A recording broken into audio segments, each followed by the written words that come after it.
Pagbasa mula sa mga gawa ng mga apostol. Maraming himalang ginawa ang mga apostol na pawang nasaksihan ng mga tao. Ngunit natatakot sumama sa kanila ang mga di mananampalataya kahit na humahanga ang mga ito sa kanila. Samantala, parami ng parami ang mga lalaki at babaeng nananalig sa Panginoon. Dinadala sa mga lansangan ang mga may sakit at inilalagay sa mga papag at banig upang pagdaan ni Pedro ay matamaan man lamang ng kanyang anino ang ilan sa kanila. Dumating din ang maraming tao mula sa mga karatig bayan ng Jerusalem, dala ang kanilang mga may sakit at mga pinapahirapan ng masasamang espiritu, at gumaling silang lahat.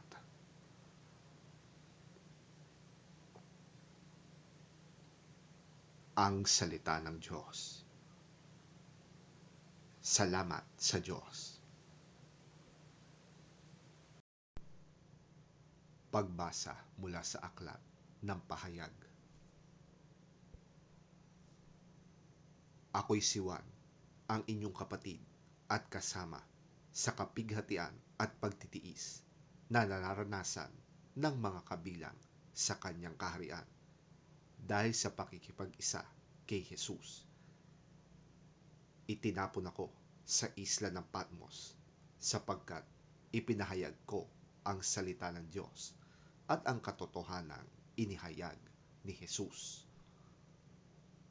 Noon ay araw ng Panginoon, at habang nasa ilalim ako ng kapangyarihan ng Espiritu Santo, narinig ko mula sa aking likuran ang isang malakas na tinig na parang tunog ng trumpeta. Sabi niya, isulat mo ang iyong nakita. Lumingon ako upang tingnan ang nagsasalita, at nakakita ko ng 7 ilawang ginto. Nakatayo sa gitna ng mga ilawan ang isang parang anak ng tao na nakadamit ng hanggang sakong at may gintong pamingkis sa kanyang dibdib.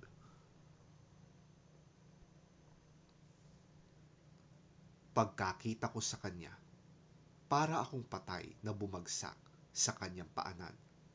Ngunit ipinatong niya sa akin ang kanyang kanang kamay at sinabi, huwag kang matakot.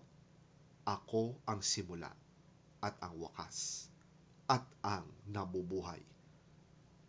Namatay ako, ngunit tingnan mo, ako'y buhay ngayon at mananatiling buhay magpakailanman. Nasa ilalim ng aking kapangyarihan ang kamatayan at ang daigdig ng mga patay.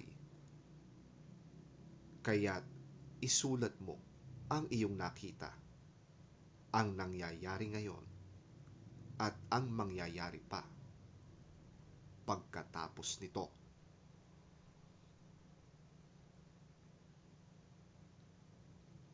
Ang salita ng Diyos. Salamat sa Diyos.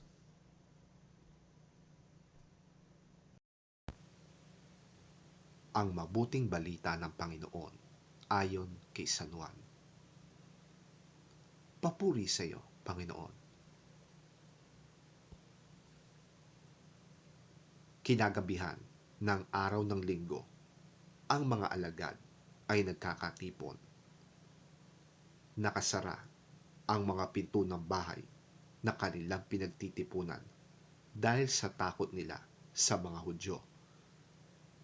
Dumating si Jesus at tumayo sa kalagitnaan nila. Sumainyo ang kapayapaan, sabi niya. Pagkasabi nito, ipinakita niya ang kanyang mga kamay at ang kanyang tagiliran. Nang makita nila ang Panginoon, tuwang-tuwa ang mga alagad. Sinabi na naman ni Jesus, "Sumainyo ang kapayapaan. Kung paanong isinugo ako ng Ama, isinusugo ko rin kayo." Pagkatapos, sila'y hiningahan niya at sinabi, "Tanggapin ninyo ang Espiritu Santo. Ang patatawarin ninyo sa kanilang mga kasalanan ay pinatawad na nga. Subalit, ang hindi ninyo patatawarin ay hindi nga pinatawad."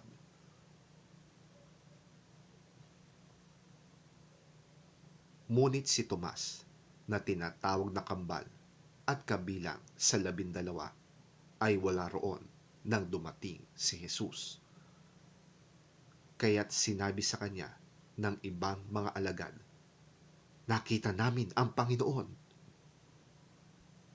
Sumagot si Tomas, "Hindi ako maniniwala hanggat hindi ko nakikita at nahahawakan ang butas ng mga pako sa kanyang mga kamay, at hanggat hindi ko na isusuot ang aking daliri sa mga sugat na iyon at sa kanyang tagiliran."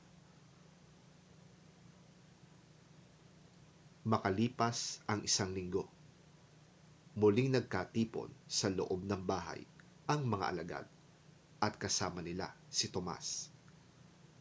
Nakasara ang mga pinto, ngunit nakapasok si Jesus at tumayo sa kalagitnaan nila. Sinabi niya, "Sumainyo ang kapayapaan." At sinabi niya kay Tomas, "Tingnan mo ang aking mga kamay. Ilagay mo ang iyong kamay sa aking tagiliran at huwag ka nang mag-alinlangan pa. Sa halip ay maniwala ka." Sumagot si Tomas, "Panginoon ko at Diyos ko."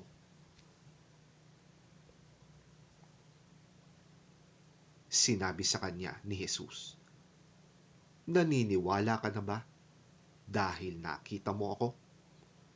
Mapalad ang mga naniniwala kahit hindi nila ako nakita." Marami pang himala ang ginawa ni Jesus na nasaksihan ng mga alagad, ngunit hindi nakasulat sa aklat na ito. Ang mga nakatala rito ay isinulat upang kayo'y sumampalataya na si Jesus ang Kristo, ang Anak ng Diyos, at upang magkaroon kayo ng buhay sa pamamagitan niya.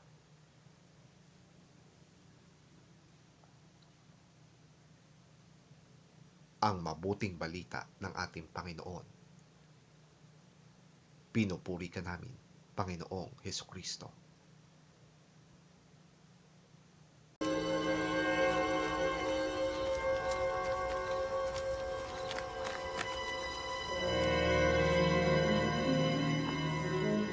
One of the 12 disciples, Thomas, called the twin, was not with them when Jesus came. So the other disciples told him, "We have seen the Lord." "Unless I see the scars of the nails in his hands, and put my finger on those scars, and my hand in his side, I will not believe."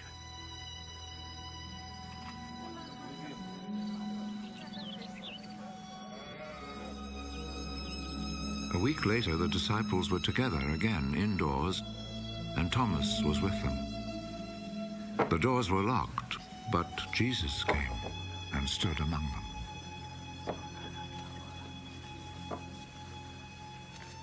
"Peace be with you. Put your finger here and look at my hands. Then reach out your hand and put it in my side. Stop your doubting and believe." My Lord and my God.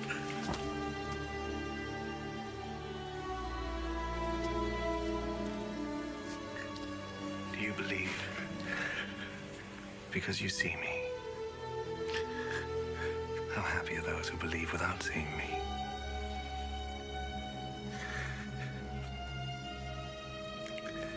In his disciples' presence, Jesus performed many other miracles which are not written down in this book. But these have been written in order that you may believe that Jesus is the Messiah, the Son of God, and that through your faith in him, you may have life.